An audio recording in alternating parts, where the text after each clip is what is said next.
Bueno, damos inicio a la capacitación al primer encuentro del curso del programa Cuidarnos en Red sobre violencias por razones de género en entornos digitales.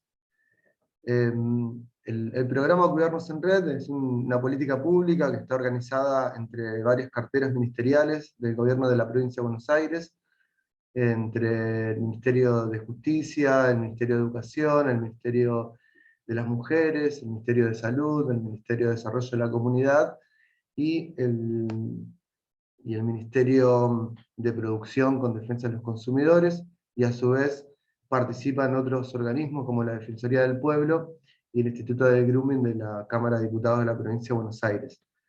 Esta es la tercera edición del curso sobre violencias de género en entornos digitales. Ya pasamos dos anteriores destinada a otros municipios. La estrategia fue hacer 3 ediciones, dividiendo la provincia en 3 partes, por una cuestión de tratar de ser entre 100 y 150 personas por cada edición, que nos permite trabajar en 2 aulas que se hacen a través de la plataforma del IPAP, que a partir de mañana ustedes van a continuar el curso en la plataforma. Este curso tiene un momento sincrónico, que es este, y un momento asincrónico, que es por la plataforma del IPAP. Bien, esta iniciativa de Cuidarnos en Red, que tiene varias otras iniciativas, no solamente de capacitación. Sin embargo, la estrategia de la capacitación es una de las más importantes, ¿no?, que pensamos durante este 2021. El año pasado, en el 2020, nos concentramos en hacer unas guías de actuación, que en la clase la van a poder trabajar, una guía de actuación para aunar criterios de trabajo y de intervención entre diferentes organismos eh, sobre determinadas problemáticas, porque las problemáticas que trabajamos en un recorte que hicimos, porque hay más problemáticas y conflictividades o situaciones problemáticas en lo que son entornos digitales, hemos decidido el año pasado arrancar con 3. La primera vinculada a lo que es el acoso sexual a niñez y adolescencias, lo que comúnmente se llama como grooming. La otra temática vinculada a las ciberestafas, y la problemática que hoy empezamos a trabajar con ustedes, las violencias por razones de género en entornos digitales, con un recorte en lo que es la difusión de imágenes íntimas sin consentimiento. Si bien en esta primera clase vamos a poder hablar de otras conflictividades, el curso, en las 3 clases que restan, en la plataforma, está concentrada en esta problemática de la difusión de contenidos íntimos sin consentimiento. Además de las capacitaciones y de las guías de actuación que hemos elaborado de manera conjunta, se hicieron también materiales de cuidado y de prevención para redes sociales, para distribuir en las redes sociales, y también folletería impresa, tanto volantes como folletos, para que lleguen a los municipios y a las organizaciones con el objetivo de acercarlo a la comunidad. A su vez, se desarrollan otro tipo de trabajo vinculado a la asistencia, a la protección, a las personas que se acercan con estas problemáticas, y tratamos de generar una coordinación interministerial con el objetivo de avanzar de manera eficaz, de manera con celeridad, con problemáticas que son nuevas, si bien tienen un registro ya en los últimos años, pero en términos históricos son modalidades nuevas por el auge de las nuevas tecnologías, por cómo nuestra vida cotidiana está cruzada por los entornos digitales, sumado a eso el año pasado, donde la mayoría de la población en Argentina y en el mundo en realidad, ¿no?, tuvo que relacionarse solamente por los entornos digitales, a partir de las restricciones y de la pandemia, ¿no?, del coronavirus, que todavía la estamos sufriendo. En ese sentido, el programa Cuidarnos en Red viene a proponer una política pública donde no había, o donde las acciones eran quizás de las organizaciones de la sociedad civil, o de determinados lugares del Estado, pero, ¿no?, de manera fragmentada, de manera que no era posible coordinar de manera estratégica. En ese sentido, este programa que lo van a ir conociendo, quizás algunos de ustedes ya lo conocen, a Cuidarnos en Red, es una política pública entonces de cuidados y de prevención en los entornos digitales con determinadas temáticas. Eso en líneas generales, en la primera clase que nosotros vamos a subir mañana o pasado, explicamos mucho mejor lo que es el programa y van a tener acceso a materiales donde puedan también tenerlos para publicarlo en sus municipios y a su vez redes de contacto para con los ministerios con los cuales abordamos esta capacitación. Por último, contarles que van a estar trabajando en 2 aulas, dividido en 2 grupos de 40 personas, pues se anotaron 90 en esta edición, de muchos municipios de la provincia de Buenos Aires. Al finalizar la cursada están las compañeras tutoras, con las cuales van a continuar trabajando en estas clases, que bueno, esta es la primera, para quienes no se puedan participar en hoy, sus compañeras, van a tener cargada esta clase en la plataforma, junto a 2 exposiciones más, en realidad 2 bloques de exposiciones que Julieta va a comentar en un ratito, ¿no? Que fueron exposiciones de especialistas que hicimos en la primera y segunda edición, para tratar de pensar esta primera clase sobre un concepto general de lo que es el género, la violencia de género, el entorno digital y la difusión de imágenes íntimas. Cuestión que también vamos a trabajar hoy a partir de la exposición de Julieta Cano, del Ministerio de las Mujeres, de Florencia Caballer, del Ministerio de Educación de la Provincia de Buenos Aires, y de Sofía Carabello, del Ministerio de Justicia, también de la Provincia de Buenos Aires. Y después van a continuar con la segunda clase, ¿no?, de lo que es el abordaje interministerial de estas problemáticas, la tercera clase sobre el abordaje judicial de la problemática, y la cuarta clase sobre las políticas de cuidado en los entornos digitales. Nosotros terminamos con las políticas de cuidado, Florencia va a hacer algunas menciones hoy, porque nos parece interesante también, ¿no?, precisar algunos conceptos que se vinculan con la política pública, sobre de qué hablamos cuando hablamos de cuidado, y la diferencia con, ¿no?, el paradigma de la prevención, o el paradigma de la anticipación, sin pensar en cómo en definitiva podemos seguir navegando, poder, ¿no?, en nuestra vida cotidiana sin miedos, ¿no?, o que el Estado ponga miedo en un lugar donde tiene que poner cuidado. Pero en una apretada síntesis, ese es el itinerario de las clases. Ustedes van a tener un programa y una guía donde dice cuándo es la fecha de la primera clase, la segunda, la tercera, la cuarta y la quinta, porque una de las 5 es el trabajo final. Y para tratar de que nos agarre antes, ¿no?, que no nos agarre Navidad con el trabajo final, porque saben que hoy es, ¿no?, 9 de noviembre, vamos a tener un mes, eso significa el 9 de diciembre, cosa que a mitad de diciembre puedan terminar el curso con el objetivo de acreditarlo y, ¿no?, si lo desean también, de formar parte del programa Cuidarnos en Red. Bueno, con eso basta con mi presentación, así que voy a dar paso a Julieta Cano, del Ministerio de las Mujeres. Hola, gracias Gabriel, ¿cómo andan? Espero que estén muy bien.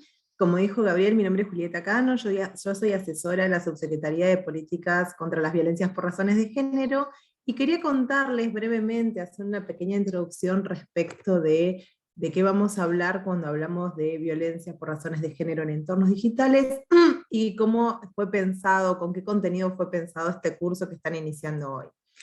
Gabriel ya me confirmó que ustedes van a tener acceso a las presentaciones de las cohortes anteriores, de las 2 ediciones anteriores, donde también invitamos a expositoras especializadas en estos temas, y van a ver cómo les recomiendo que puedan chusmear, digamos, esas presentaciones, porque lo cierto es que nos abre el panorama respecto de qué estamos hablando cuando hablamos de estos temas. Sin embargo, acá voy a hacer algo muy breve, que es contarles un poco que, por ejemplo, en el 2009 se sanciona nuestra Ley Nacional de Violencia, ¿no?, la 26485, que intenta proteger y prevenir las violencias, y sancionar las violencias contra las mujeres, que en ese momento se hablaba de violencia contra las mujeres, en los ámbitos en que desarrollan sus relaciones personales, y en el 2009 se pensó en 5 tipos y 6 modalidades, ¿no? Las clásicas: violencia física, psicológica y sexual, la violencia económica y patrimonial, la violencia simbólica como tipos, y como modalidades se pensó en la violencia doméstica, modalidades o como escenarios en donde esos tipos de violencia se despliegan. Se pensó en la violencia doméstica, o se reconoció, ¿no? La violencia doméstica, la violencia laboral, la violencia institucional, que es la que ejercemos los y las agentes del Estado cuando intervenimos inadecuadamente, la violencia mediática, que es la que ejercen los medios de comunicación, la violencia contra la libertad reproductiva y la violencia obstétrica, ¿no? Eso en el 2009 fue una avanzada, por ejemplo, respecto de la Convención de Belém do Pará, que reconocía 3 tipos de violencia: la psicológica, la física y la sexual. En el 2009 se amplió nuestra comprensión de los tipos de violencia y de los escenarios donde estas violencias se desplegaban.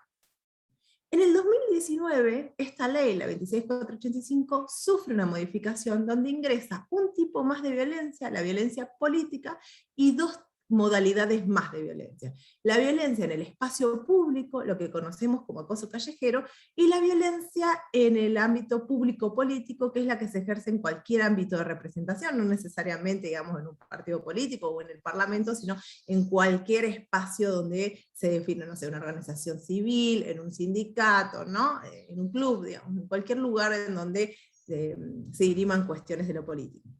Entonces, fíjense cómo, digamos, la comprensión, el entendimiento de las violencias va cambiando, porque a medida que, no sé, se complejizan las dinámicas sociales y además se pueden ver cuestiones que antes por ahí estaban naturalizadas. Yo les invito a que ustedes, por ejemplo, seguramente ya la ley la conocen, pero si repasan la ley, van a ver que tiene un contenido pedagógico, ¿no? Explica detalladamente qué va a entender por violencia psicológica, qué va a entender por violencia física. ¿Por qué? Porque había muchas de estas cuestiones que estaban naturalizadas en nuestros vínculos y en nuestras prácticas cotidianas.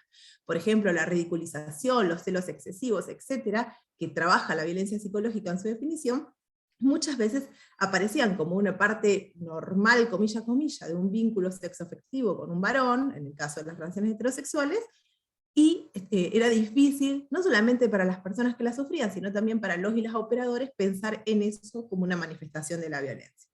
¿Para qué hice toda esta introducción? Y bueno, para contarles que aún así, a pesar de tener reconocidas 6 tipos de violencia, 8 modalidades, a pesar de ampliar nuestra comprensión, hay un montón de violencias que aún están por fuera del marco legal, ¿no? Por fuera de esa ley, ¿no? de prevención y protección. La violencia en entornos digitales, la violencia digital, la violencia por medios telemáticos, también ha quedado por fuera, hoy, ¿no? O sea, hoy hay varias iniciativas para repensar estos temas, pero la ley de violencia, así como está, no la reconoce como tal.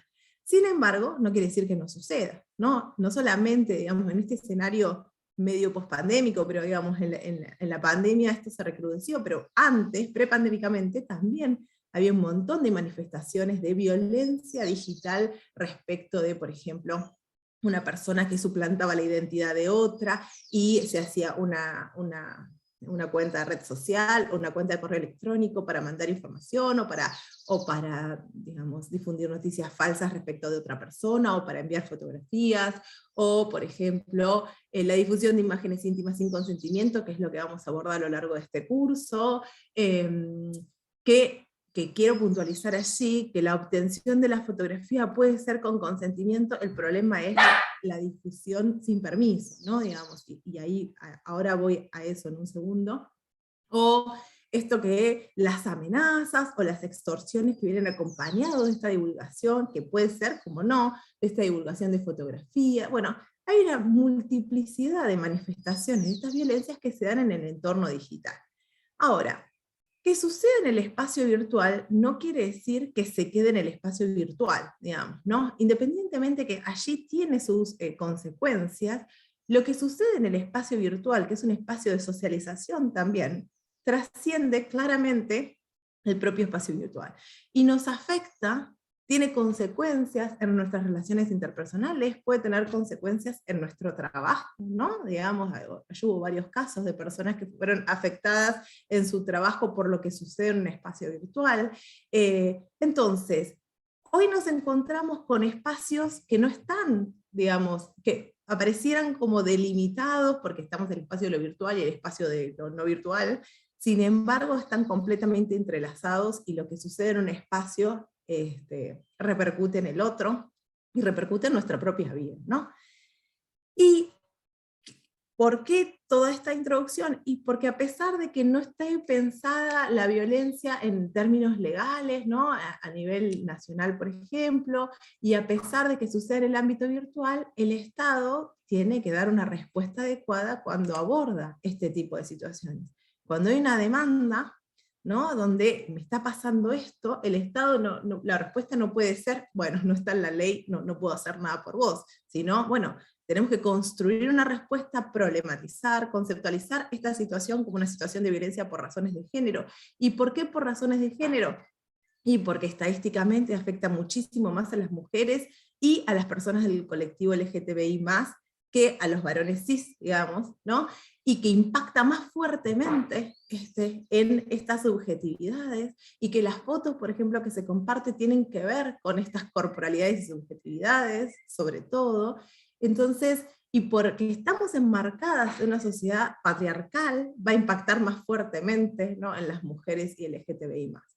Entonces, esto, como es una violencia por razones de género, y como hay un compromiso de dar respuesta a este tipo de situaciones, pensamos en un curso que pueda proponer la construcción de herramientas situadas a partir primero de una conceptualización, de una problematización de por qué esto es violencia y por qué el Estado tiene que dar alguna respuesta, ¿no?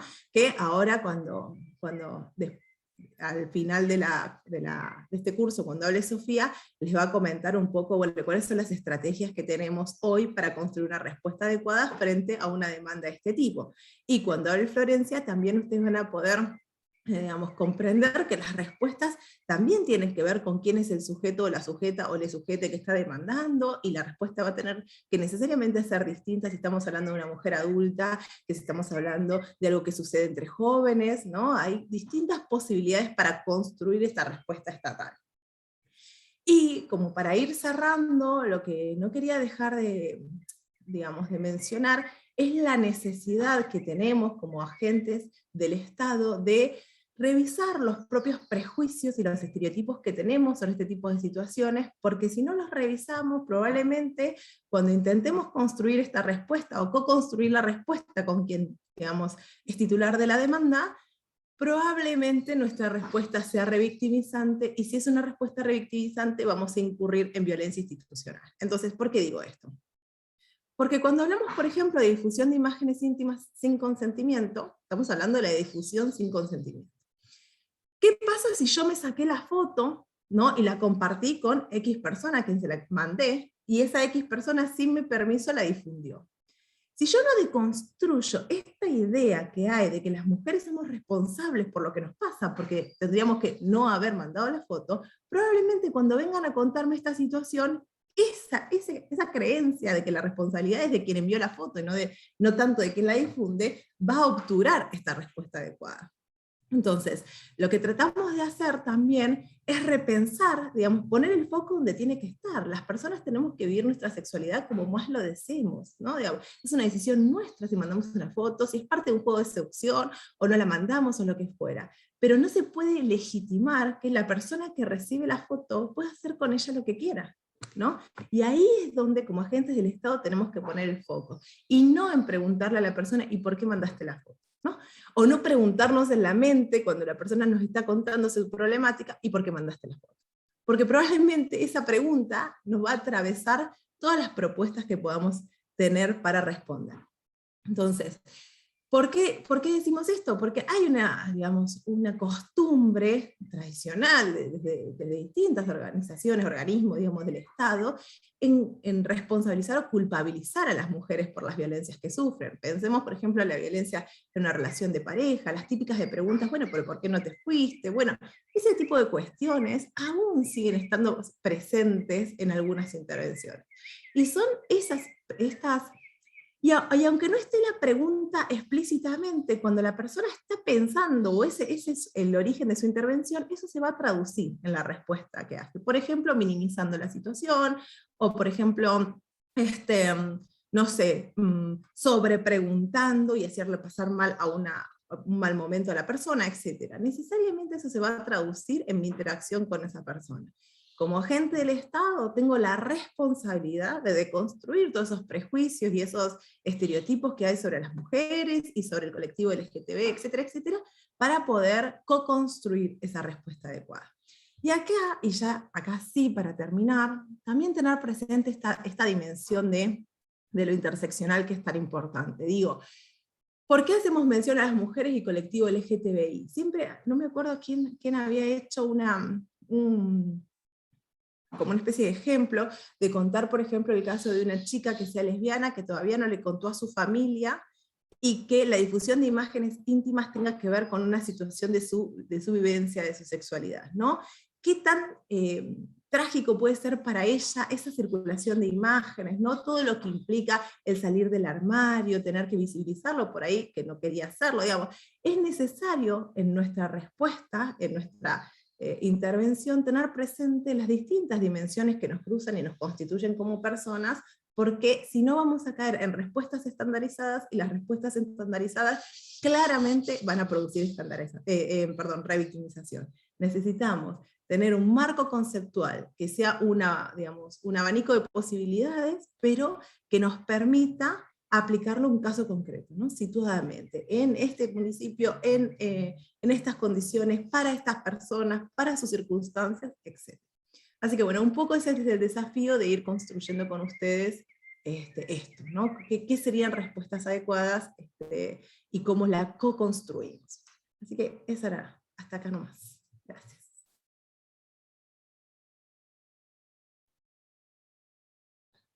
Bueno, Flor, es tu turno ahora. Hola, ¿cómo están? ¿Me escuchan bien? ¿Se escucha bien? Bien. Si se me traba en algún momento porque tengo mala conexión, me avisan, así dejo de hablar. Me escriben por el chat. Bueno, gracias Gabriel, gracias Julieta. Yo soy Florencia Caballer, directora de Promoción de Derechos de la Dirección General de Cultura y Educación. Como dijo Gabriel, formamos parte del programa interministerial Cuidarnos en Red. Y un poco voy a hablar de las estrategias de cuidado que proponemos o que estuvimos pensando en el marco de esta política interministerial, vinculado también al derecho integral que tenemos todos, estudiantes, docentes y ciudadanos, de tener acceso a la educación sexual integral, y también algunas recomendaciones respecto de estas situaciones de violencia de género en entornos virtuales por compartir imágenes sin consentimiento, cuando hay personas que son menores de 18 años involucradas desde una perspectiva de derechos humanos integral, ¿no? En esa línea, para arrancar y retomando un poco la intervención de mi compañera Julieta, me parece súper importante hacer una diferencia entre las estrategias de prevención y de promoción, porque es una parte fundamental y estructural del programa Cuidarnos en Red. Como decía Julieta, la perspectiva transfeminista crítica, interseccional, nos permite a todos hoy día tener en cuenta otros parámetros conceptuales para no responsabilizar o individualizar la responsabilidad en los sujetos que muchas veces son o están atravesando una situación de vulneración de derechos. En esta línea, la estrategia de prevención y de promoción para nosotros se diferencia, porque entendemos que las estrategias de prevención, estructuralmente o únicamente preventivas, se centran en el compartir determinada información, y de esa manera, una vez que las personas, les sujetes, tienen la información, se responsabiliza a los sujetes de si llega a suceder algo. ¿Qué quiero decir con esto? Lo que decía Julieta. Si vos sabés que te pueden robar la foto, te separás de la persona con la que estás haciendo sexting o estás teniendo un vínculo sexoafectivo y estás compartiendo una foto, y vos sabés que esa foto puede circular por entornos virtuales, entonces es tu responsabilidad. Si vos sabés que si salís vestida de una determinada manera vas a padecer situaciones de acoso, de abuso, porque la sociedad es patriarcal, es tu responsabilidad. Esas líneas de intervención en términos preventivos, para nosotras responsabiliza, individualiza, digamos, situaciones de violencia que son estructurales, que son societales, y por eso también entendemos que no alcanza únicamente con poder compartir, sociabilizar y colectivizar información. Nosotras entendemos que las estrategias de promoción, por contrario a esta línea, no solamente acercan información a los ciudadanos para que puedan tomar decisiones con autonomía y con conciencia y con consentimiento, sino que la estrategia de promoción también lo que propone es poder generar estrategias, modos de actuar, colectivos, prácticas de cuidado personales e interpersonales, que nos permitan transformar determinadas prácticas para poder evitar situaciones de vulneración o reducir las instancias de vulneración de derechos. En esta línea, las estrategias de promoción tienen que tener un anclaje concreto en la promoción de políticas de cuidado, porque también entendemos que la estrategia de prevención generalmente lo que hace es esto que decía también Julieta: no hagas esto, te puede pasar esto, alerta, alerta, evita esta situación, evita hacer esto, y esto, por contrario a generar autonomía sobre nuestras decisiones y soberanía sobre nuestros cuerpos, lo que hace justamente es cercenarnos las libertades. Esto que decía Julieta, no vivimos de manera libremente nuestro deseo, nuestra identidad, nuestros vínculos, sino que estamos todo el tiempo en modo alerta. Las estrategias de promoción, digo, y esto, en paralelo, sabemos que viene fracasando, porque si hay algo que en toda nuestra, digamos, en toda nuestra vida, o no, digamos, en nuestra sociedad se ha hecho, es generar políticas de prevención desde una lógica del terror o del miedo. Y sabemos muy bien que la lógica del terror y del miedo, lo único que hace es, de la mano de las lógicas previsionistas o abstencionistas, no genera autonomía ni genera reflexión sobre cómo podemos cuidarnos. Las estrategias de promoción, para nosotras, en esta línea, lo que buscan generar es una línea de prácticas de cuidado colectivas, personales e interpersonales, y a su vez también una reflexión colectiva y más comunitaria sobre cómo podemos transformar hábitos, prácticas de vinculaciones, relaciones sexoafectivas en espacios, en vínculos, en sociedades que sean más libres, entendiendo que las libertades son colectivas, ¿no? Y entendiendo que también las libertades colectivas potencian la autonomía, potencian el empoderamiento de todos, de todas y de todes. Esta en primera línea para poder diferenciar estrategias preventivas y estrategias de promoción. ¿Y por qué es fundamental esto? Porque todos ustedes, todos nosotros, formamos parte de alguna manera de la estructura estatal. Entonces también entendemos que las políticas públicas tienen que estar orientadas y estructuradas a poder producir, a poder generar y a poder repensar no solamente intervenciones cuando las situaciones de vulneración de derechos están concretadas, sino que las estrategias de promoción lo que buscan es poder llegar antes, ¿no? Poder anticiparnos a esas situaciones de vulneración de derechos, buscando transformar esas prácticas que muchas veces tenemos internalizadas, naturalizadas, y que tenemos que empezar a deconstruirlas. Por eso también la estrategia de promoción vinculadas a estas situaciones concretas, como decía Julieta, también tienen que estar pensadas desde la propia base que genera esta situación de desigualdad. Y como decía muy bien mi compañera Julieta, las imágenes que circulan sin consentimiento son mayoritariamente imágenes de mujeres cis heterosexuales o de identidades disidentes, y pocas veces son imágenes de varones cis heterosexuales las que se sociabilizan como un objeto de consumo sin consentimiento. En esta línea, para nosotras, la estrategia de promoción también está ligada al derecho a la educación sexual integral, y entendemos que el derecho a la educación sexual integral no tiene que ver únicamente con la estrategia de promoción de cómo podemos hacer para que nuestras pibas, para que nosotras mismas también tengamos prácticas de cuidado, sea la práctica que ejerzamos en entornos virtuales, en la vida cotidiana o en cualquier ámbito de nuestra vida personal, sino que también tiene que estar ligada a que podamos repensar de manera colectiva desde todas las instituciones y también desde nuestra vida cotidiana cómo somos partes, cómo formamos parte en la construcción de las masculinidades hegemónicas hoy día.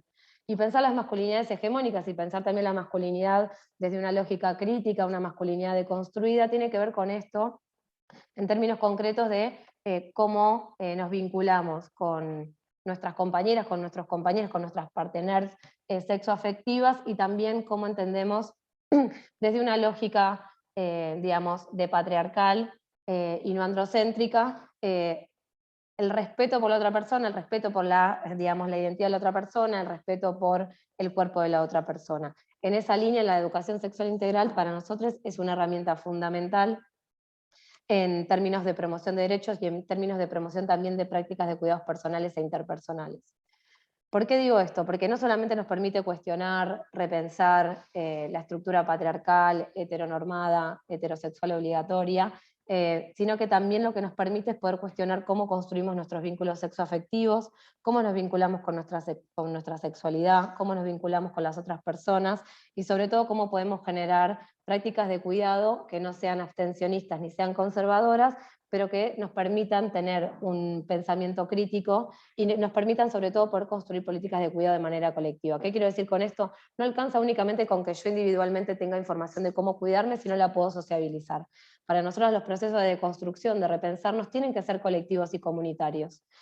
Si no, no hay una deconstrucción colectiva en esos espacios. Acá la vinculación entre la estrategia de promoción y la educación sexual integral. Por eso también entendemos que los espacios que se puedan generar desde diferentes espacios estatales, comunitarios, desde organizaciones sociales, en las propias escuelas, en las salidas de salud, en cualquier organismo en los que uno trabaje articulando con otros actores de manera interministerial, interagencial, y de manera comunitaria, nos va a poder permitir poder visualizar las pequeñas incidencias que tiene cada uno desde su lugar de trabajo, desde su vida cotidiana, para poder empezar a construir estas prácticas de cuidado que se empiecen a multiplicar. Y a multiplicar desde esta lógica de que no sea solamente, che, tener cuidado con esto, sino como, bueno, mira, vos te gusta hacer esto, vos te sentís cómoda con esta práctica, ¿por qué no podemos tener en cuenta que puede llegar a pasar esto, cómo nos podemos anticipar a esto? Y en esa línea también es importante que todos estos temas que hacen a lo que comúnmente se entienden como violencia de género, que muchas veces es esto, mayoritariamente quienes vienen a escuchar sobre estos temas o quienes se quieren formar son mujeres cis o identidades feminizadas o femeninas, femeninas no, identidades feminizadas, digamos, por la sociedad, también involucren y que podamos ir a buscar a nuestros compañeros varones, ¿no? Digamos que también con nuestros compañeros varones, que también con los pibes de las escuelas, que también con nuestras parejas, también con nuestros hijos, con nuestros sobrines, podamos hablar de estas cuestiones.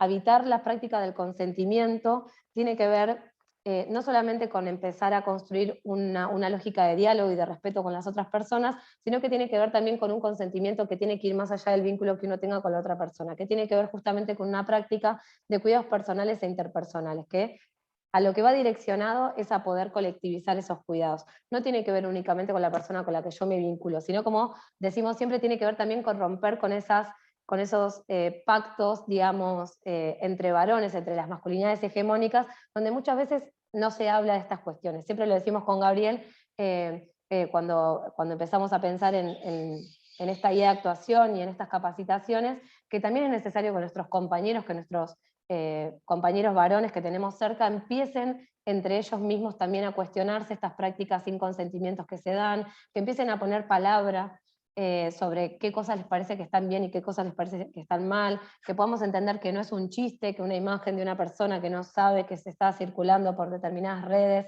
esté circulando de esa manera, pero también es importante poder entender de qué manera podemos empezar a repensar por qué estas prácticas se sociabilizan y no se cuestionan, ¿no? Y que no sea desde una lógica punitiva. Y acá viene el otro punto fundamental también del programa Cuidarnos en Red y de esta capacitación.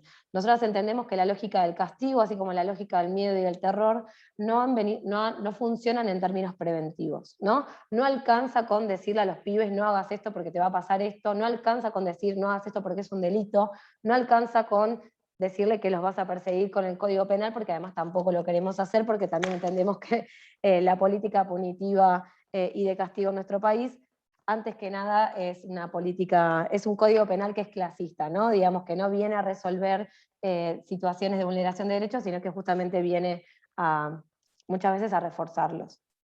Entonces, en esta línea también, pensar una política de cuidados lo que nos permite también es repensar la política criminal desde una lógica de los derechos humanos. Y la política criminal de una lógica de los derechos humanos también lo que busca es poder volver a poner a los sujetos en el medio desde una lógica crítica y desde la interseccionalidad. Esto también es un punto fundamental para poder repensar estas prácticas cuando las estamos trabajando con pibes y pibas que quizás son menores de edad. Porque muchas veces lo que nos sucede también desde estas prácticas que muchas veces se manifiestan como delitos, es que cuando hay un delito y cuando tenemos el Poder Judicial a mano para poder ir a hacer una denuncia, pareciera que es la única respuesta que el Estado nos puede dar para poder resarcir la situación de vulneración que hemos vivido o que estamos habitando transitoriamente en ese momento.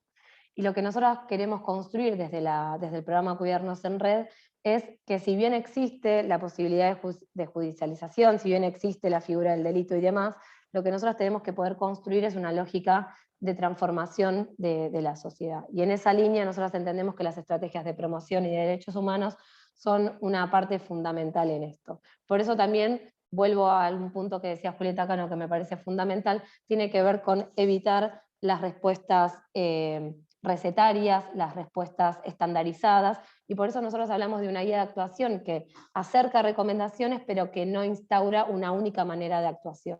Y esto para nosotros es fundamental, porque no es lo mismo entender que vamos a estar interviniendo con un pibe, una piba, una pareja en la ciudad de Buenos Aires, en San Isidro, en Torkins, en alguna parte rural de la provincia de Buenos Aires.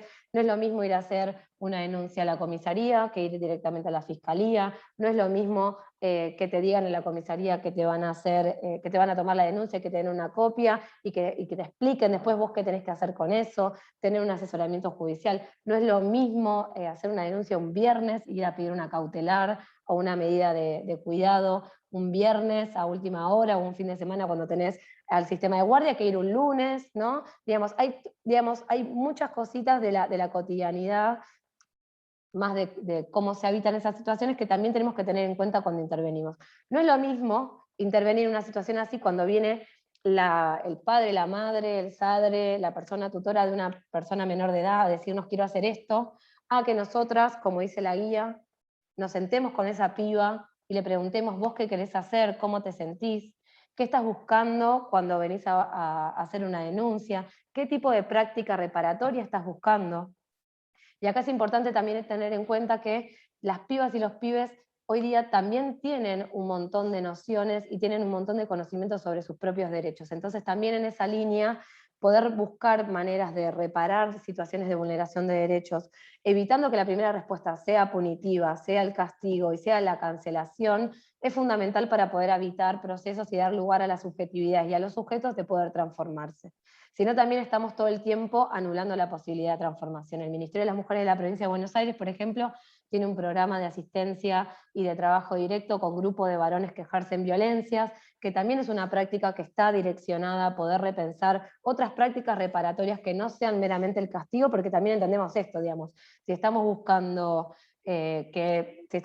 reparar o tirar el patriarcado o modificar la estructura patriarcal únicamente encerrando personas en la cárcel o judicializando situaciones, sabemos que no va a suceder y sabemos que no es una solución, digamos, real, porque no ha solucionado nada a la cárcel. Digo, ninguna situación de desigualdad, ninguna situación de vulneración se ha solucionado con el castigo meramente.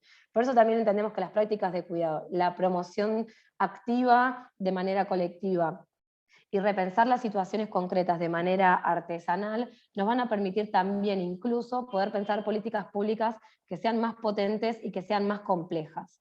A veces, también como decía Julieta, la intervención concreta o casuística en una situación particular nos permite poder poner en escena todo el resto de situaciones que tenemos que tener en cuenta a la hora de poder pensar intervenciones, sobre todo en la provincia de Buenos Aires, donde nuestros territorios y nuestras comunidades son tan heterogéneas, ¿no? Digamos, no tenemos los mismos recursos acá que en General Guido, en términos judiciales tampoco, en términos de políticas de género, en términos de equipos sobre educación sexual integral, en términos sobre acceso a la digitalización. Quizás esta es una problemática que se da más en algunos espacios que en otros, sin embargo, poder hablar de estos temas sí nos permite poder repensar de qué manera estamos llegando a la situación problema, si estamos llegando con una estrategia que nos permita repensar la estructura que habilita o acompaña esa situación de vulneración de derechos, si estamos todo el tiempo pensando política pública cuando ya la vulneración de derechos está perpetuada, ¿no? Digamos, en esa línea, el programa Cuidarnos en Red no solamente se propone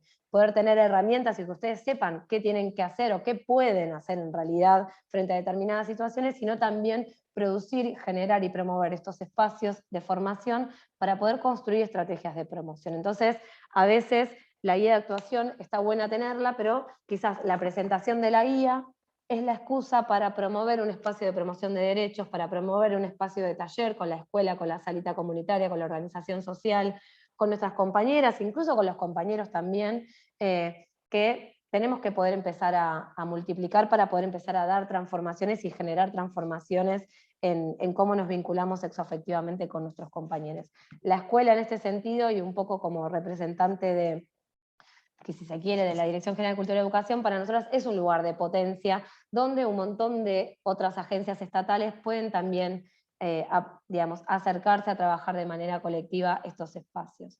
No hace falta que haya un especialista en educación sexual integral para dar este taller, digamos, sino que tiene que ver con poder pensar cómo nuestra vida cotidiana está atravesada por prácticas que se dan con más o menos consentimiento. Y cómo también nuestras intervenciones como trabajadores estatales están direccionadas a generar mayores niveles de autonomía y de empoderamiento por parte de nuestra sociedad respecto al conocimiento de los derechos, ¿no? Y que esos derechos no sean únicamente una presentación de tengo derechos, cumplímelos, sino también cómo esos derechos se garantizan a medida que se van multiplicando con otras personas y se van sociabilizando.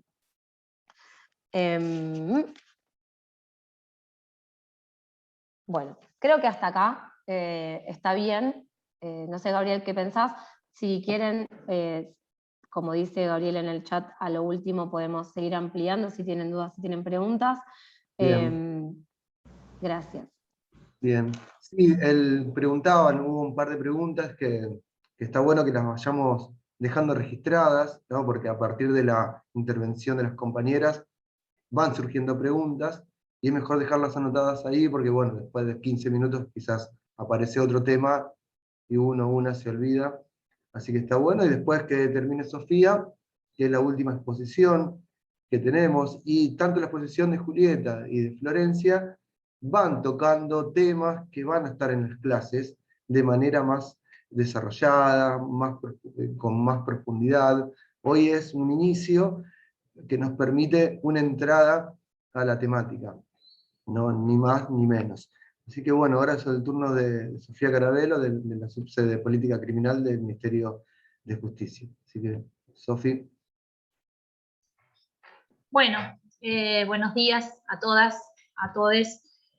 Vamos a pasar entonces ya con el encuadre que hizo, o el paradigma desde donde nos paramos, ¿no? Que hizo Julieta, y desde este desarrollo que planteó Florencia desde la promoción, a este otro segmento donde vamos a, en todo caso, revisar y repasar algunas cuestiones desde la mirada jurídica una vez que han sucedido los hechos, ¿no? Como dijo Gabriel, formo parte de la Subsecretaría de Política Criminal del Ministerio de Justicia y Derechos Humanos de la provincia de Buenos Aires. En esto es importante señalar, en la capacitación también lo decimos, ¿no? Que no somos el Ministerio, no somos la justicia, somos parte justamente del Ejecutivo Provincial, y que conformamos junto con otras áreas, incluso del mismo Ministerio de Justicia y con otros ministerios, este espacio que es Cuidarnos en Red. Bueno, ya nos introdujimos sobre esto de qué es esto de la difusión de imágenes íntimas sin consentimiento. Julieta nos explicó por qué pensamos esta difusión como una forma de violencia por razones de género. Aunque, digamos, hay que volver a remarcar esta cuestión, que es sin el consentimiento en la difusión, aunque haya habido consentimiento en tomar la foto o incluso enviarla, ¿sí? Estamos hablando de la violencia cuando no hay consentimiento, o sea, yo no autorizo que se difundan esas imágenes. Y tiene, como decía Julieta, la particularidad de desarrollarse en este espacio digital, donde justamente se dan o se establecen las relaciones, distintos tipos de relaciones interpersonales. Y vuelvo a plantear que es una situación de violencia porque vulnera derechos esenciales que tenemos todas, todes, ¿no? Como la privacidad, la imagen, el honor también puede ser, que no solo están protegidos por las leyes nacionales, sino también por tratados internacionales de derechos humanos a los cuales la Argentina suscribió. Es cierto que la difusión de imágenes íntimas no solo puede darse respecto de mujeres o identidades no normativas, ¿no? Sino que también puede darse, por ejemplo, en relación a varones cis. Y esto puede considerarse una infracción del derecho civil. Pero nosotros acá insistimos con que trabajamos esta particular forma de violencia, de difundir imágenes íntimas sin consentimiento, de mujeres o identidades no normativas, pues se inscribe en un contexto social, justamente, como decía Julieta, de desigualdad de poder entre los géneros. También vamos a hablar, y esto lo desarrollamos un poquito más en la capacitación, de que no todo lo que está mal está previsto como delito en el ámbito del derecho penal. Digamos. Estamos bastante acostumbradas a que justamente las conductas que pensamos que hay que reprochar tienen que ser delito. Pero hay otras ramas del derecho que también pueden regular las respuestas estatales frente a la situación que no están bien, ¿no? En este caso, y esto, digamos, quiero que quede claro en este apartado que estamos haciendo de esta presentación de la capacitación, siempre que se difundan una imagen sin consentimiento, se comete una infracción del derecho civil, ¿no? Para activar esa respuesta civil, hay que presentarse justamente a la justicia civil, hacerle saber al juez o jueza civil que se está cometiendo esta acción a través de un abogado, que los hay de oficio, o sea, defensorías oficiales, civiles, y pedir que, por ejemplo, se dicte primero una medida cautelar para ordenar que se baje esa imagen. Ordenarle a la persona que difunde, o en todo caso también al sitio que está difundiendo. Luego también puedo iniciar una reparación económica en el ámbito civil por el daño que me produjo. Y ustedes se preguntarán, bueno, ¿y qué pasa con el ámbito penal? ¿Que no es delito esto? Si solo difundo imágenes sin consentimiento, no es delito aún en la Argentina. Aunque sí dijimos que era una infracción del derecho civil. A ver, no es delito porque todavía esa acción no está incluida dentro del Código Penal, que es esta ley justamente donde se establece la serie de conductas que se consideran delito y a las cuales se le establece una pena en caso de que justamente se compruebe que se cometió una conducta. Los códigos penales, como decía Julieta, siempre van un poco detrás, ¿no?, de lo que la sociedad ya identifica como una conducta penalmente reprochable. Pero hay que tener cuidado con esas reformas, como decía Florencia, porque a veces quizás tendemos a tener esta mirada simplificadora de los conflictos, de pensar, porque ya lo puse en una ley como delito, y está la amenaza de que hay una pena en expectativa si se comete esta acción, eso, digamos, exime al Estado de seguir interviniendo, porque bueno, ya está la justicia penal. Y ya sabemos que la intervención penal aislada no resuelve, en todo caso agrava la situación. Pero, digamos, más allá de eso, por ahora todavía en Argentina, el difundir imágenes sin consentimiento no es un delito. Hay proyectos para incluir estas acciones, ¿no? Difusión de imágenes íntimas sin consentimiento como delito. También hay algunos antecedentes, o sea, en la justicia, por ejemplo, en un caso se lo consideró que era como unas lesiones psicológicas graves, pero es un caso que todavía no tiene una sentencia que podamos hablar de un antecedente que pueda ser camino para otras situaciones.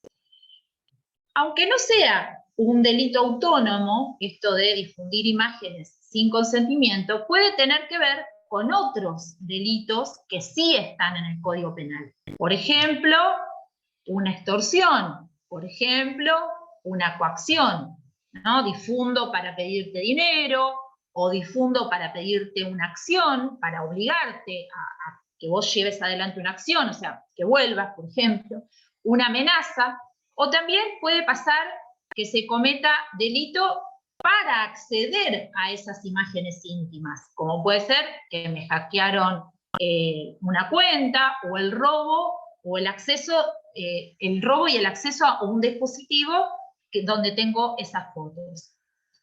Entonces, sabemos que esta situación de difusión de imágenes íntimas sin consentimiento no siempre se dan también de manera aislada. Esto que también explicaba Julieta.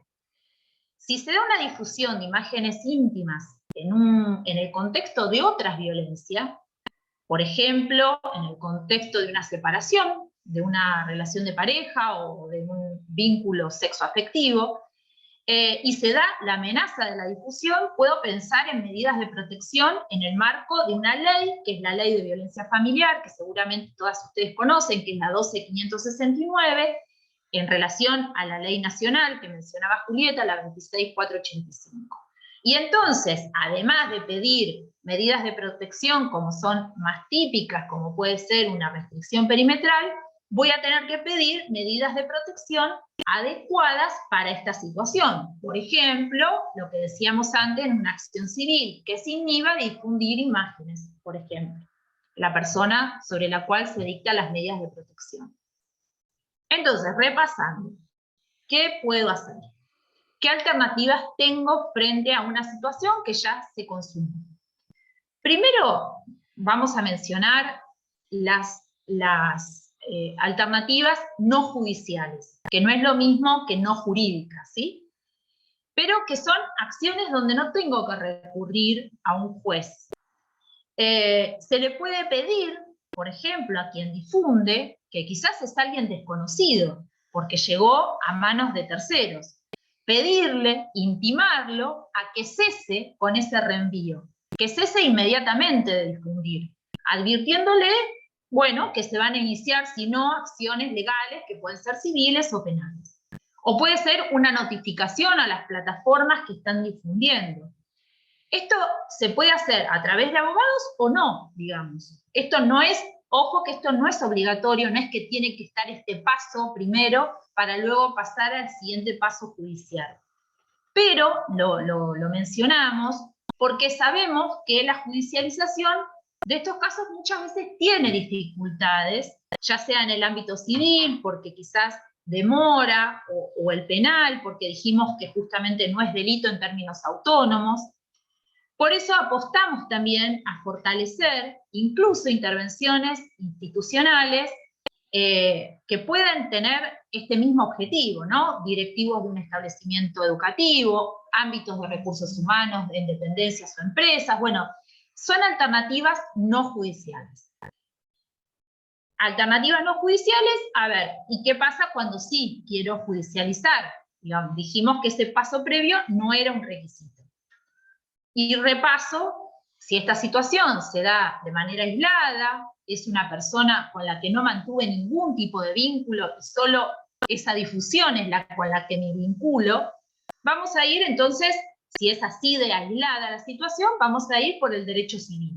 Vamos a pedir de manera urgente, vuelvo a decir, que se bajen las imágenes como una medida cautelar o que se ordene a la persona que está difundiendo o al sitio que la baje, ¿no?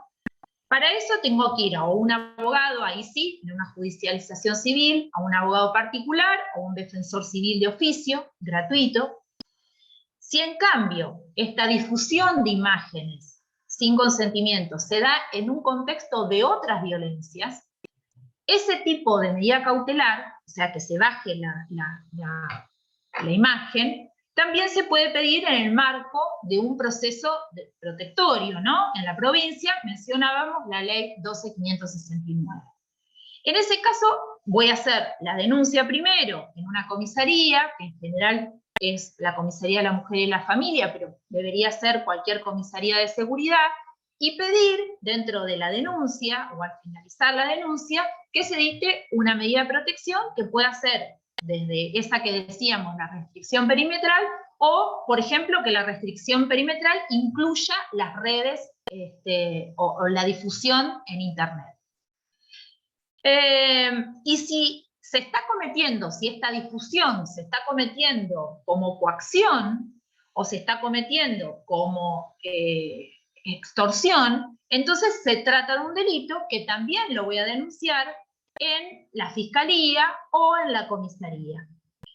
Esa causa penal, cuando estamos hablando de una situación que efectivamente genere una extorsión o que genera una coacción, va a redundar en una investigación penal y luego de comprobado el hecho y que efectivamente el autor es la persona que yo denuncié, el sistema penal tiene que dar una respuesta, ¿no? Que no necesariamente es la cárcel. Puede ser, esto se verá en cada caso, de acuerdo a las características del caso, pero se puede dar, por ejemplo, un acuerdo como respuesta estatal, un acuerdo que tenga que ver con pautas de conducta y un acompañamiento de parte del Estado, del cumplimiento de esas conductas que sean más adecuadas a la situación que se está ventilando en la justicia penal. Y en esto, digamos, vuelvo a insistir, nosotros como parte del Estado, municipal, provincial, y los operadores judiciales, todos los que realicemos un acompañamiento a las víctimas, bueno, vamos a tener que hacer una escucha justamente atenta para poder enmarcar el hecho y ver de qué se trata esta situación, ¿sí? Vi que aparecían preguntas, pero bueno, si empezamos a leerlas, en todo caso, Gaby, vos nos podés ir diciendo como para que nos podamos introducir en esas preguntas. ¿Les parece? Bien. Bueno, si quieren las repaso. Esperen que abra el chat.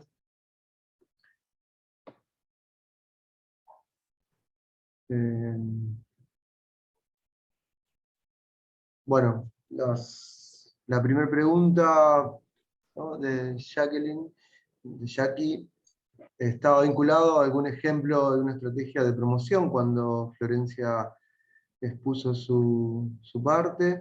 Y bueno, Bien, sí, la ahí primera, si quieren ir agregando otras, ¿no?, vamos.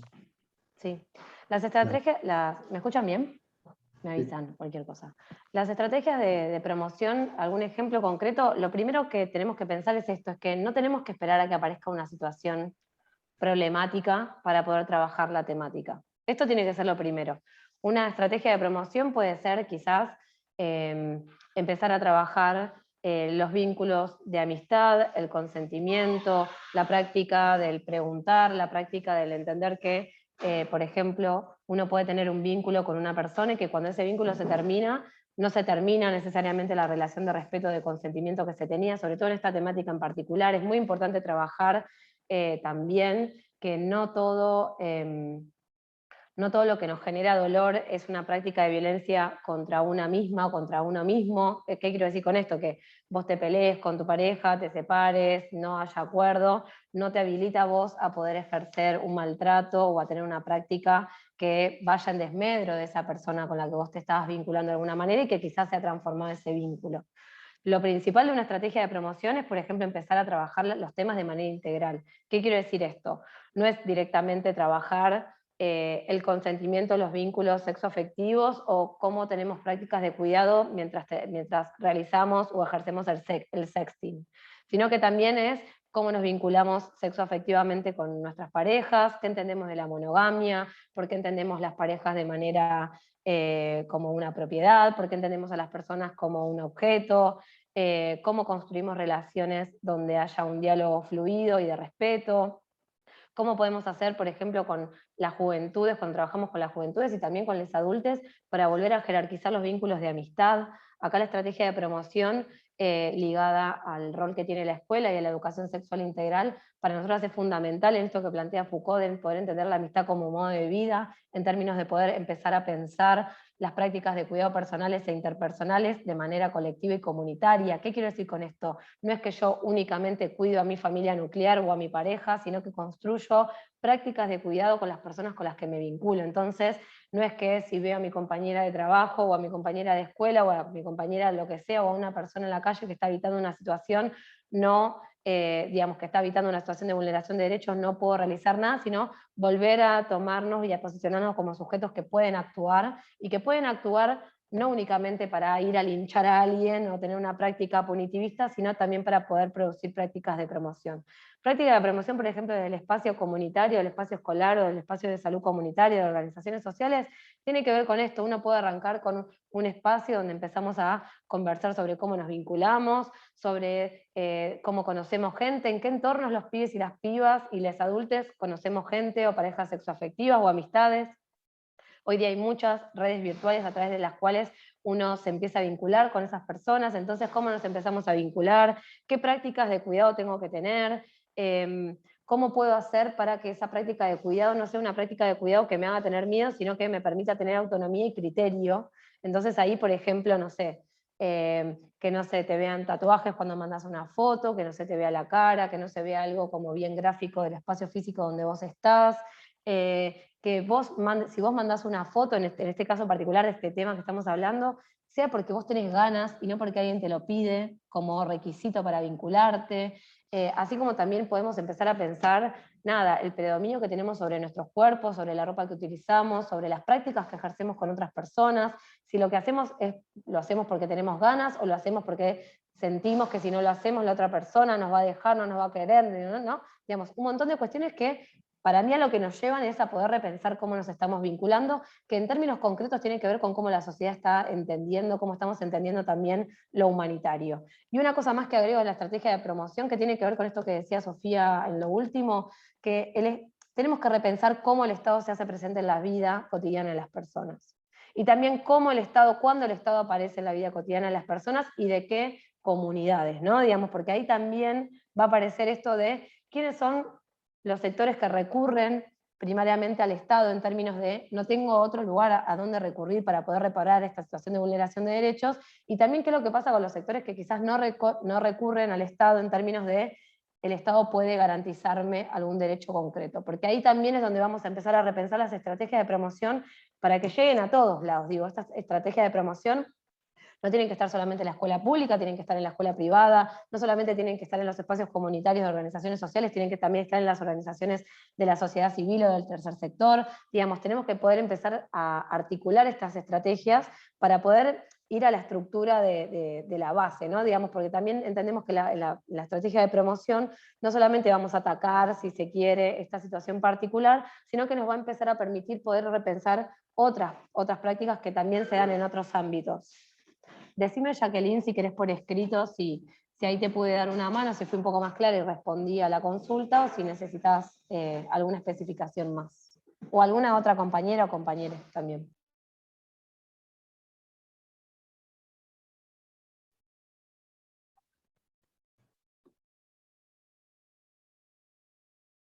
Te agrego una cosa más, perdón, Gabriel.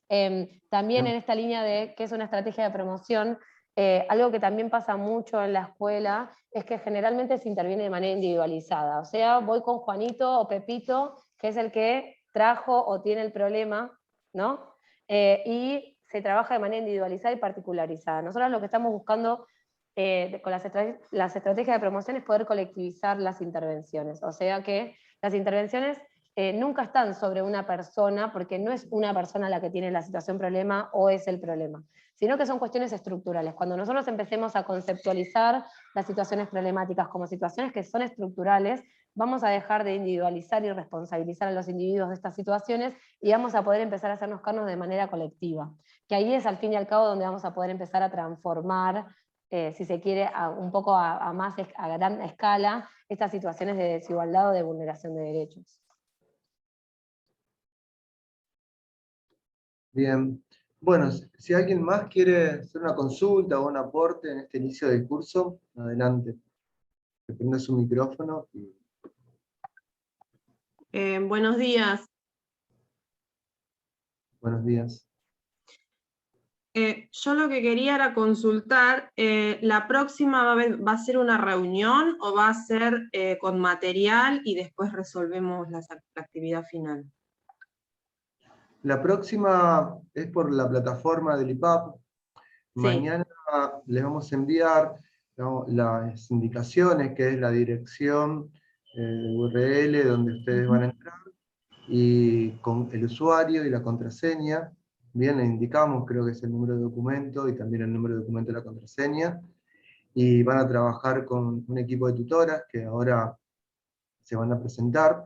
Y así, semana tras semana, mañana o el jueves, vamos a tardar, subimos la primera clase, que está este video y las otras exposiciones que comentábamos, y después todos los martes se publica la clase, y hay alguna actividad en foro, y también las actividades del trabajo final. No, la actividad del foro, como ustedes saben, es un momento de intercambio que no es sincrónico, es decir, no nos juntamos por acá por el Zoom, sino que lo hacemos por la plataforma. Cuestión que nos da un tiempo para leer la clase y Sí. poder generar aportes desde la lectura de las clases. ¿Bien? Bueno, gracias. Nada. No sé si hay alguna otra pregunta, si no por ahí las compañeras que van a tener a cargo las aulas se pueden presentar, ¿no? Así después cuando le manden los mails, ¿no? Saben, ¿no? quién es Victoria, que por ejemplo la estoy viendo acá. Si quieren presentarse. Dale. Bueno, yo soy Victoria Sinardi, soy de la Dirección de Promoción de Derechos y bueno, como dijo Gabriel, yo voy a ser una de las tutoras. Así que les voy a estar acompañando. Bien. Bueno, ahí sigo yo. Mi nombre es Paula Di Matteo. Buenos días.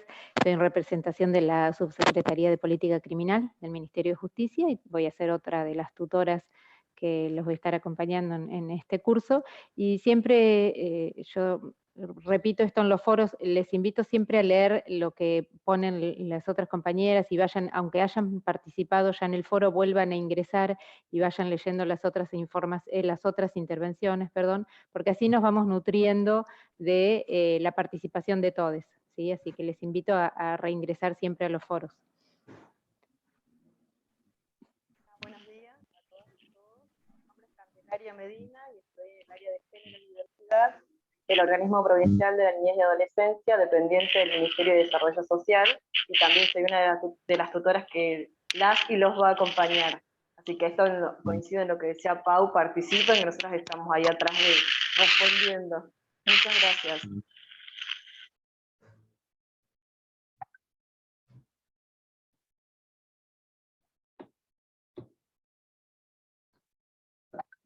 Adriana Alzueta está por acá. Bien. Está Adriana Alzueta del Ministerio de las Mujeres y Eva Córdoba también del Organismo Provincial de la Niñez. Es el equipo de tutoras, es un equipo interministerial, también es interdisciplinario, con el objetivo de poder trabajar de manera coordinada, y también por las preguntas que se van sucediendo a lo largo de los foros. También está el equipo compuesto por Florencia, por Julieta, por Sofía y otros compañeros y compañeras de los demás ministerios que hacen aportes. Van a ver algunos videos, la van a volver a ver a las compañeras en algunas de las clases. Espero que no se aburran de la reiteración de nuestras caras. Aparecen otras caras, obviamente. Aparecen momentos de las clases que es necesario hacer distinciones. Somos como muy obsesivos, obsesivas en las distinciones, ¿no? Porque ¿no? Creo que lo dijeron a lo largo del encuentro, y en una de las exposiciones de la primera edición, ¿no? También se trató de desmontar algunos conceptos de cómo la prensa llama a estos conflictos. Ustedes van a ver que si leemos los diarios o los portales web, en cada vez que aparece este tipo de situaciones, hay errores conceptuales. Hay errores conceptuales de percepción, por un lado, y por otro lado, ¿no? que conlleva también a si es un delito o no es un delito, y cómo los medios lo van trabajando. Nosotras queremos tener precisiones, porque no es lo mismo hablar de la difusión no consentida de imágenes en el marco de violencia de género, que decir que una situación de pornovenganza, donde hablar de pornovenganza nos refiere a una situación no asimétrica, y además agrega dos conceptos. Por un lado, que parece que esa situación se generó en una situación de pornografía, y se generó en una relación íntima que no tiene que ver con la pornografía. Y por otro lado, la cuestión de la venganza, donde parece que el otro, en este caso, ¿no? en su gran mayoría, en 100% de los casos, es el varón, donde en una situación de venganza, ¿no? genera esta práctica de difusión, de humillación, bueno, y de todas las acciones que se van pegando. O una mal llamada, o a veces aparece como sexting directamente. Florencia lo nombró muy bien, aparece ya como problema, ¿no? El sexting, cuando no es un problema, o la sextorsión, bueno, distintas maneras ¿no? Que la pornovenganza es la que más nos preocupa, porque es la que está siendo más hegemónica cuando una persona abre el diario, bueno, o prende la compu en este caso, y los llaman de esa manera. Nos pasa también con lo que es la distribución de material de abuso sexual de niñas, niñas, adolescentes, ¿no? Que se llama comúnmente, a veces los propios Poder Judicial lo llama como pornografía infantil, ¿bien? Y estamos tratando de romper con esa idea, tanto de lo infantil, porque estamos con una concepción de las niñeces y adolescencia, y también con la cuestión de la pornografía. No, pero bueno, son conceptos que vamos trabajando y son conflictos que se van, ¿no? Siempre decimos que es un conflicto se debe leer al lado del otro y no por separado, ¿no? Porque en la vida cotidiana, ¿no? Se rige por el Código Penal, uno no va viendo la vida cotidiana, acá aparece el 131, que es el grooming, acá aparece el 119 con el abuso sexual, acá aparece ¿no? el 120, bueno, o todos los delitos que ustedes pueden ver en el capítulo ¿no? de los delitos contra la integridad sexual. La idea del enfoque, ¿no? Es tratar de trabajar estos temas con un enfoque de cuidados, claramente que cuando hay una situación, ¿no? que se tiene que denunciar, se denuncia, ¿no? Pero al lado de la asistencia del Ejecutivo y de la asistencia de protección, de acompañamiento que tiene el Estado. Pero bueno, pensamos que con este inicio de curso, ¿no? Y que nos puedan ver, puedan conocer quién está del otro lado, genera una situación de cercanía y que seguramente a lo largo del próximo año nos vamos a encontrar ya en encuentros presenciales. Hoy hablábamos antes del inicio, creo que estaba una compañera, también Eva, en el inicio del curso, que decíamos, bueno, ya que si las restricciones nos permiten, es decir, si la pandemia, bueno, esperemos que se vaya, nos permita ya encontrarnos en el territorio y hacer estas instancias de intercambio ya de manera presencial, y poder acordar acciones en conjunto, ¿no? En términos de política pública. No sé si quieren agregar algo más, Julieta, Florencia, Sofía, ¿no? Si no, con esto vamos finalizando.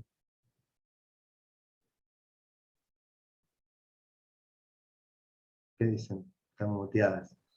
Muchas gracias por venir al encuentro. Sabemos que a veces estos encuentros son complejos, que están laburando presencialmente, muchos y muchas de ustedes y muchas, así que les agradecemos haber venido y haberse quedado hasta el final. Ojalá es que disfruten un montón el curso, que aprendan cosas nuevas, que me parece que es algo que está bueno, ¿no? Anotarse en un curso para aprender algo es algo súper bueno, no sé si siempre sucede. Y les recomiendo por favor que miren las exposiciones de las cortes anteriores, porque se habla desde inteligencia artificial hasta todo. Así que está buenísimo para ver cómo esto que sucede en el espacio de lo virtual, que es un espacio donde se producen interacciones interpersonales, por ejemplo, la inteligencia artificial la va reproduciendo y reproduce intervenciones estereotipadas y reproduce respuestas sexistas, ¿no? Porque precisamente responde a patrones de personas que producen no sé, esa inteligencia, esa tecnología que también es sexista o estereotipada. Así que les recomendamos que lo miren porque es súper interesante. Yo aprendí un montón. Bien. Bueno, nos vemos en la próxima y continuamos por la plataforma. Bien. Bueno, un abrazo grande y buena semana.